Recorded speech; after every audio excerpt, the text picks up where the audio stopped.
Now that it being 8 years after the actual event and with so much of the actual steel having been shipped off and destroyed, if an investigation were to be reopened, what do you guys propose that they would find with so much evidence not even around anymore? We, being the people that have been digging into this, have been extremely resourceful at coming up with evidence that probably no one imagined would have been there. And the steel, I mean, the fact that it's all been shipped off and is destroyed probably isn't going to be a significant matter at all, because you've got all of the dust. Turns out the dust has got so darn much very valuable evidence. So we really, a tremendous amount has been learned about gathering evidence when the obvious evidence has been taken away from you. I hear there's still a lot of Staten Island. There's still a lot over there that, you know, it's kind of another source. There still is some steel remaining. I know that Stephen Jones was sent a piece of undetonated nanothermite from a piece of steel that was actually on display in a park in Canada. It turns out we don't really know how much evidence is in the hands of these government agencies. I mean, NIST has got a lot of stuff, whether it's, we've got a huge number of videos that they have not released. So there's a lot of stuff that has just not been released for whatever reason. The math models for their analysis has not been released. And so the steel, there's steel, I know that there's steel in a hangar, but I've also heard that there's maybe part of the same statute that prevents NIST from testifying is also preventing some of this material from being released until many years in the future. I don't know exactly that, but I've heard that there are restrictions, part of the stonewalling of the whole thing. Yeah, we have to deal not only with evidence that's already disappeared, but further evidence that could be disappeared if we don't subpoena it soon enough. We've had a response to a couple of FOIA requests to the national laboratories asking them for unpublished materials about nanothermite and the development of it, and they said, well, we don't have to keep that after 7 years, so we don't have anything to give you. You know, you can choose to believe that or not, but at least there is such a law, I guess, that they can, you know, use. And so there are also statutes of limitation, not on murder or treason, but on other crimes that we might be able to get the smaller fish first and get them to turn on the bigger fish, like that's how you get the mafia. But if we don't get started, it's all just going to get flushed away. You know, everybody's going to know, like JFK, but nothing ever happened to the people that did it. I'd like to not see that happen again. And so, whatever doubts you may have about the fringes of the questions, I hope that enough of you here have been impressed with the core of what we've said here. You will become dedicated, tireless activists like many of the people in the room here, and help us. But I was curious as to maybe after, like this, I hadn't heard of this theory at all until very recently during the school year. I mean, and the 9/11 World Trade Center and other building attacks have been like ingrained in the public conscious as these, you know, catastrophic events by an outside power. Do any of you guys, just real briefly, I mean, don't take too much time about it, but do you guys think there will be any long-lasting sociological factors, any long-lasting impressions if word of this theory gets out and people believe it? Word of it has already gotten out, and it is already widely believed on a wide scale. I think we have so many, we do have sociological obstacles to doing anything with it. It's one of the first questions you get is, what should I do about this even if you're right? Right. And it's taken some years for me to get a decent answer to that. But the first answer is, like everything else, it's a team effort. I'm not asking you to do the whole thing. I'm asking all of you to join us and help some other organization you may like better.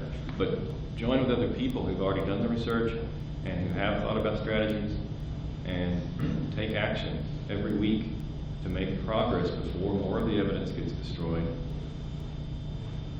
The function of false flag attacks is to control the population and get them to do what the perpetrators want them to do as a large-scale thing. If the population is already doing that, they may not feel like they need to do another attack. But I'd rather not leave that to their decision. Your three strongest pillars you stated were temperature, explosives, and mass. You addressed how NIST didn't even focus on the explosives, didn't analyze it at all for that.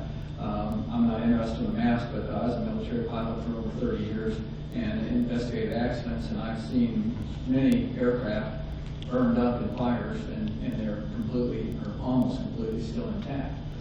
How did NIST address the high temperatures needed above and beyond what commercial grade fuels would burn at from aircraft obviously flashing in the building? How did they come up with an explanation for temperatures high enough to melt steel? They denied that such temperatures existed. Wow. I mean, you saw the part in the film where they denied that anyone had evidence of molten metal. I mean, that's what they did. They stonewalled it. All videos show that the upper section had too much momentum for the bottom part to stop it. If that's not the biggest circular argument or hand waving or whatever from an engineer imaginable. Like the gentleman here, I myself am a retired pilot, and I bring this up because people keep talking about this kerosene. Jet fuel is nothing more than kerosene. It simply does not have the thermodynamic potential to melt steel or iron. You can take 1 million gallons of this stuff and put it in a super tanker, set it alight. You'll have a huge bonfire for about 3 weeks, and you'll be left with a floating hull. That's the bottom line. And the amount of fuel here was the equivalent of a little cubicle about an 11-foot cube. And in the context of the Twin Towers, this was smaller than a pinprick. That fuel was gone, especially the first time. You can see that there really was no raging inferno. It's too bad the movie didn't show that these people were standing out there waving. The fires were extinguished. The kerosene was gone. So this whole thing about the molten metal, which was witnessed by so many people, post-destruction, of course, was not caused by the jet fuel, not in the least. And very quickly, I'd like to respond to that gentleman who asked the question there about why it didn't appear like a controlled demolition. I would imagine if I were one of the perpetrators, I would have made sure it didn't look like one. It would be too obvious. I'm not trying to be facetious here, but that is a fact. And number two, you must also understand that the construction, in the case of the Twin Towers, they're actual construction. I'm also an engineer, I'm an aeronautical engineer. In fact, my colleagues here, we're all three of us engineers. But this was the skeletal part, the exterior structure could be somewhat compared with a monocoque. It was skeletal, it was thin, it was flimsy. It was generally not considered a load-bearing section. So this wasn't demolished like you would a concrete structure, where the sides have slabs of concrete, where you have to have explosives. This is the reason conventional demolitions look like demolitions, because they had to blow the outside walls out. In the case of the Twin Towers, what had to be taken out was the central cores. The 47 beams, the columns that went up vertically over 1,000 feet. And when NIST and all these people talk about pancakes, my first question is, it would be like one of these old record players on which you put platters on this old spittle. The records might fall down, but you end up with a spittle standing up, sticking into the sky in this case. Right. There was nothing. So what was the energy, what were the forces that brought down 47,000 plus feet columns, erased them to nothing in less than 10 seconds? Where did these beams go? The pile didn't even measure a couple of floors.